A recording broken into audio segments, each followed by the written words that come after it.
کسی نے نہیں پوچھا, کسی نے نہیں آپ سے چیکنگ کی. تو یہ بڑا کوشچن مارک ہے جناب. اب یہ روٹ بتا رہے ہیں, ایگزیکٹلی میرے سوال کا جواب اب آنے لگا یہاں پر. اچھا, کہتا ہے روٹ یہ تھا جناب, بوچ بیسن سے ماڑی پور پہنچے, ماڑی پور پہنچنے پر پھر ہم ناردرن بائی پاس پہنچے. ناردرن بائی پاس پہنچنے کے بعد ہم نے راستہ لیا بلوچستان کا, پھر بلوچستان سے ہوتے ہوئے ہم سیدھا ہب پہنچے.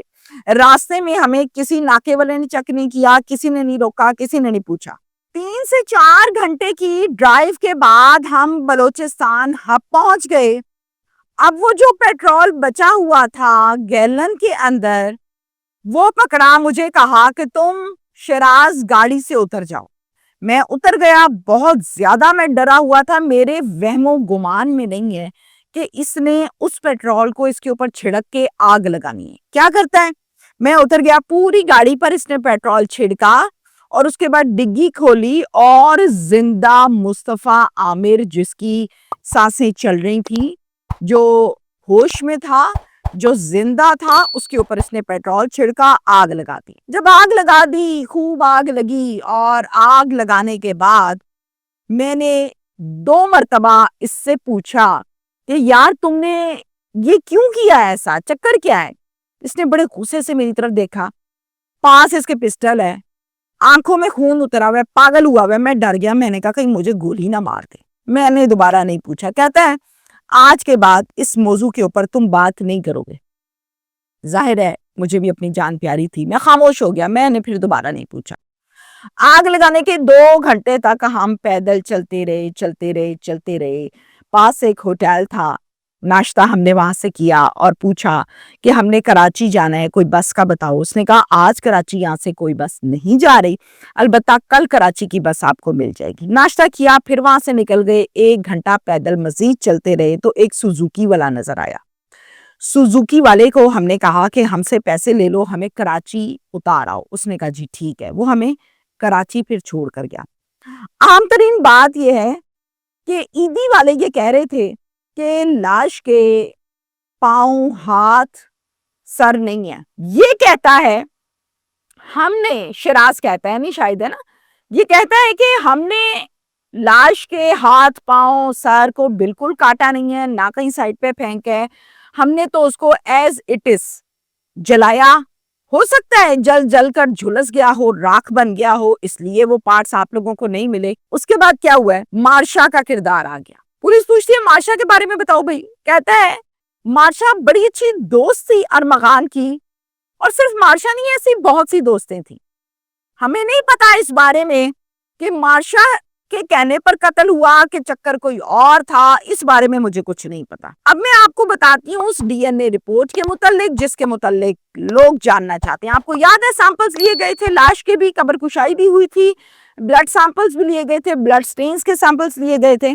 تو جناب ڈی این اے رپورٹ کا ریزلٹ میچ ہو گیا ہے مصطفیٰ عامر کی والدہ کے ساتھ, اور پازیٹیو آیا ہے. اور یہ کہا تھا میڈیکل رپورٹ میں اور میڈیکل کمیٹی نے کہ اگر تو یہ سیمپلز میچ ہو جاتے ہیں, ریزلٹ پازیٹیو آتا ہے, تو ہم اس باڈی کو ہینڈ اوور کریں گے مصطفیٰ عامر کے لواحقین کو. تو اب مصطفیٰ عامر کے لواحقین کو یہ باڈی دی جائے گی, وہ پھر اپنے حساب سے اس کو دفنائیں گے. اہم ترین 2 اپڈیٹس اور ہیں, میں وہ بھی آپ کو ساتھ ساتھ بتا دوں. مصطفیٰ عامر قتل کیس میں تفتیشی ٹیم نے مشہور ٹی وی اداکار ساجد حسن کے بیٹے کو تفصیلات کے مطابق آپریشن کیا ہے, اور پولیس حکام نے یہ بتایا ہے کہ مشہور ٹی وی اداکار ساجد حسن کے بیٹے سمیت 4 نوجوانوں کو بھی مزید حراست میں لے لیا گیا ہے. ساجد حسن کے بیٹے سے بھی منشیات برآمد ہوئی ہیں. اعلیٰ پولیس حکام کا کہنا ہے کہ منشیات فروخت کرنے, خریدنے اور استعمال کرنے والوں کے خلاف ہمارا آپریشن جاری رہے گا. مصطفیٰ عامر اور ارمغان کے حوالے سے بھی پوچھ گچھ اس سے کی جا رہی ہے.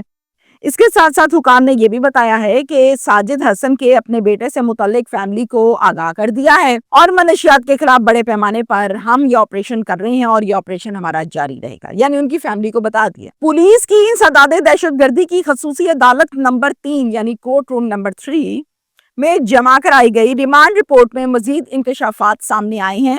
پولیس کو ملزم ارغمان کے غیر قانونی سرگرمیوں اور منی لانڈرنگ میں بھی ملوث ہونے کا شبہ ہے, جس پر وہ ابھی کام کرے گی, کارروائی کرے گی. رپورٹ میں کہا گیا ہے کہ ملزمان نے وقوع سے ایک روز قبل زوما نامی لڑکی پر بھی تشدد کا اعتراف کیا ہے۔ ملزم ارمغان کے بنگلے سے 5 بلڈ سویبز اور 4 کارپٹ کے ٹکڑے بھی ڈی این اے سے کروائے گئے ہیں۔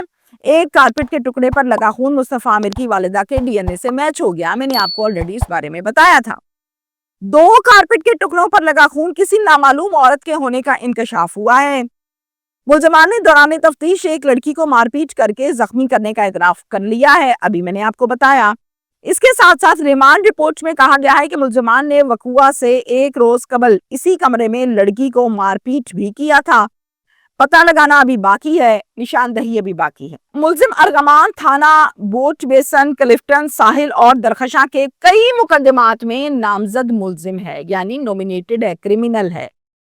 ملزم ارمغان کال سینٹر اور ویئر ہاؤس چلا رہا تھا اور غیر قانونی قسم کی سرگرمیوں میں یہ لڑکا ملوث ہے۔ دودھ کا دودھ، پانی کا پانی ہو چکا۔